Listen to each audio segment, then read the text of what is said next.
querido aluno, querida aluna, planejamento tributário, professor Max, estamos agora no assunto de número 2, vamos falar mais um pouquinho a respeito do sistema tributário nacional, hoje tratando de princípios constitucionais no que se refere à tributação. Nós vamos identificar alguns dos principais aspectos desses princípios, como aplicá-los às normas de direito tributário, como ter embasamento para que se conheça a veracidade de um tributo, compreender os conceitos gerais a respeito desses princípios para poder obter um entendimento apropriado da legislação tributária.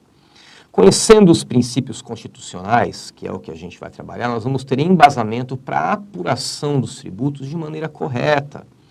Eles servem como um guia norteador para quem aplica diariamente as leis tributárias. O contador, o gestor financeiro, quem trabalha com orçamento, quem trabalha com economia, aplica constantemente essas leis. É importante ter isso como pilar da sua tomada de decisão, recorrer sempre à lei quando houver um conflito de decisão ali, para que não haja nenhum problema.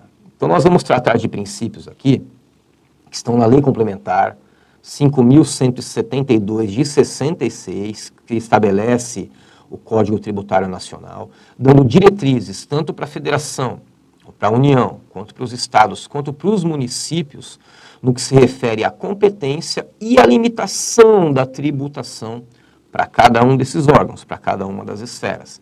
Então, você está vendo as setinhas aí? Vai entrar um princípio em cada uma ali. Vamos lá. Princípio da capacidade contributiva.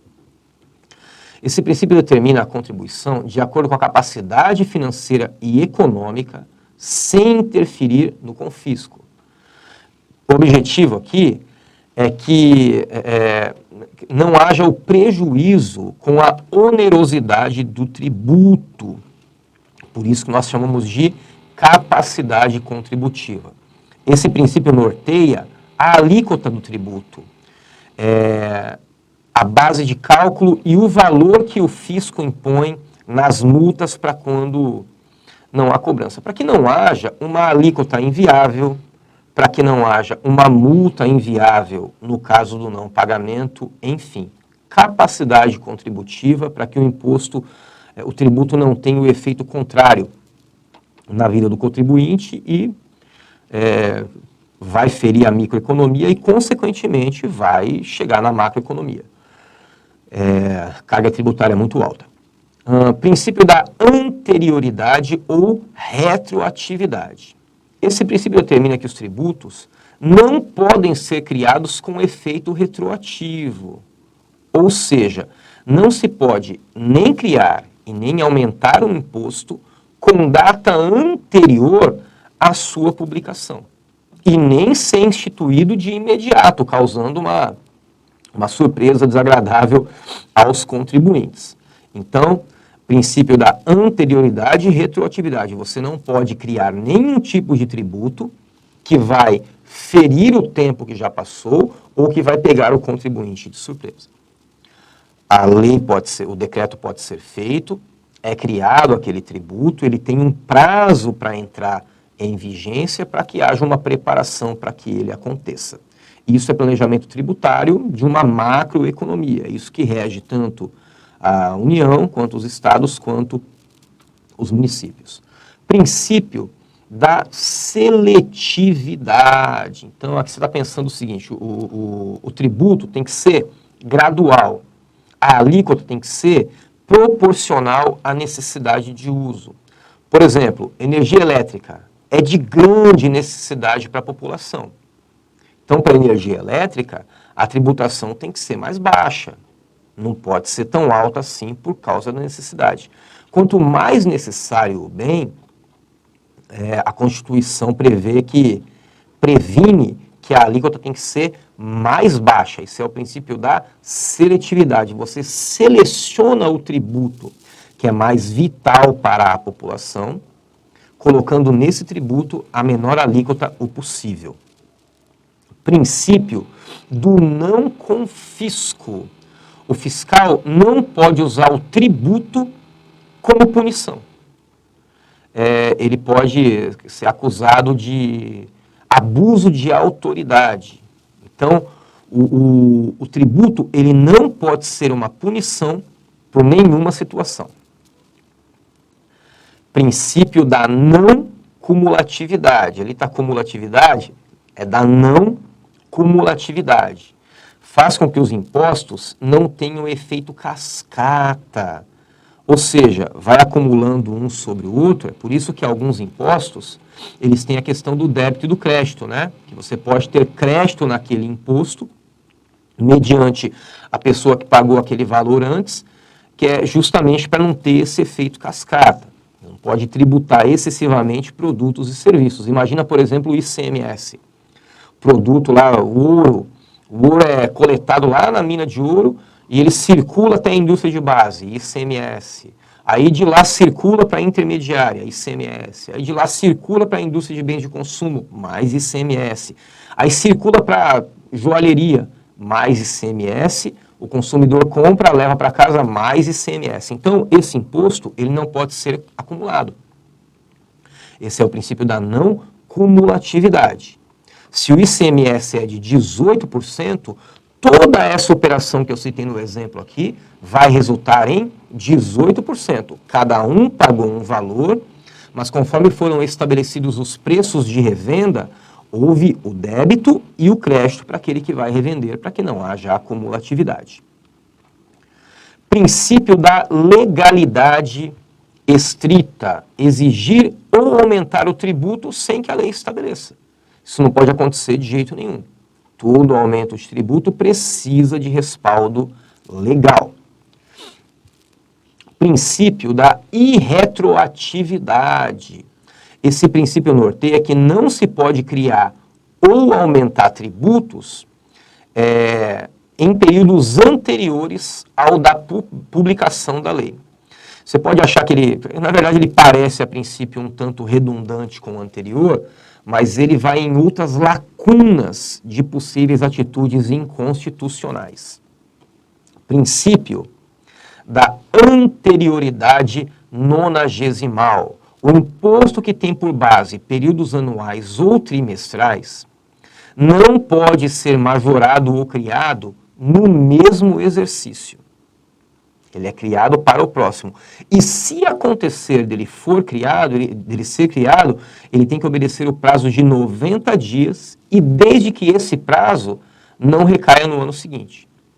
Então tem que ter tempo para não pegar o contribuinte de surpresa. Veja que, até aqui você deve ter percebido que a Constituição ela vai estabelecendo esses princípios para evitar que o governante, o executivo daquele momento, os legisladores, tomem decisões referentes a tributos que onerem demais a população.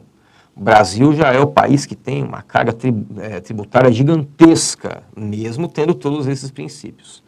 Princípio da isonomia. Esse princípio diz que contribuintes em situação igual, ele não vai sofrer uma tributação diferente. Ele vai sofrer a mesma tributação porque é direito constitucional a igualdade. A Constituição determina que todos são iguais perante a lei e eles têm que ter os mesmos direitos e os mesmos deveres. Então, isso é a isonomia. O princípio garante que os dois contribuintes em situação igual terão o mesmo tipo de tributação. Uniformidade geográfica diz que a União Federal não pode criar desigualdades e até mesmo distorções entre os entes federativos, estados, municípios, Distrito Federal. Não pode haver um desequilíbrio nesses tributos. É evidente que cada estado tem situações diferentes. O ICMS, por exemplo, tem uma variação de estado para estado. Mas essa variação não pode caracterizar uma desigualdade. O que é desigualdade? Em que ponto chega a desigualdade? Qual é a carga tributária que caracterizaria uma desigualdade? É aí que entram os decretos, aí que entram aquelas questões que não são bem contempladas pela lei, que são passíveis de interpretações. Mas a uniformidade geográfica diz respeito a isso, que Não pode haver esse desequilíbrio, essa injustiça entre os entes federativos. Princípio da competência tributária. Quando a gente fala em competência, está dizendo o seguinte: a União, os estados, o Distrito Federal, os municípios não podem invadir a área de outro ente federado na questão do tributo. Cada um tem competência sobre o seu tributo, na criação, na cobrança, na distribuição desse tributo para a população, sem interferir no âmbito do outro. Você vê, por exemplo, o ICMS, que ele tem uma cobrança para cada estado. Então, o estado não pode invadir o do outro, criando leis a respeito do ICMS, enfim. Princípio da tipologia tributária. Os impostos e as taxas não podem incidir sobre a mesma incidência e sobre a mesma base de cálculo.